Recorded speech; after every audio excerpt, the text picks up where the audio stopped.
অনেকেই জানতে চান যে মূত্রথলি ক্যান্সার কিভাবে প্রতিরোধ করব। আসলে মূত্রথলি ক্যান্সার কেন হয় সেই জিনিসটা জানা খুবই দরকার।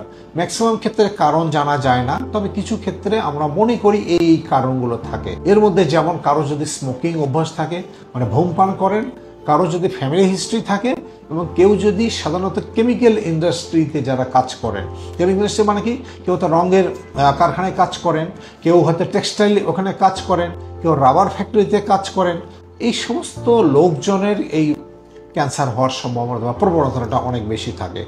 এছাড়াও কিছু ইনফেকশন আছে, যেমন সিস্টোসোমিয়াসিস আর কিছু ইনফেকশন আছে, এগুলোর কারণে সাধারণত মূত্রথলি ক্যান্সার হয়ে থাকতে পারে। সো এই জিনিসগুলো মাথায় রেখেই আমাদের চলাফেরা করা উচিত, আমাদের সচেতনতা বাড়ানো উচিত। তাহলে হয়তো অনেক ক্ষেত্রেই ক্যান্সার প্রতিরোধ করা সম্ভব, তবে সব ক্ষেত্রেই করা সম্ভব হয় না। তবে কত মেসেজ যেটা, কারো যে প্রস্তাবের সাথে রক্ত যায়, দেরি না করে দ্রুত ইউরোলজির সাথে দেখা করবেন।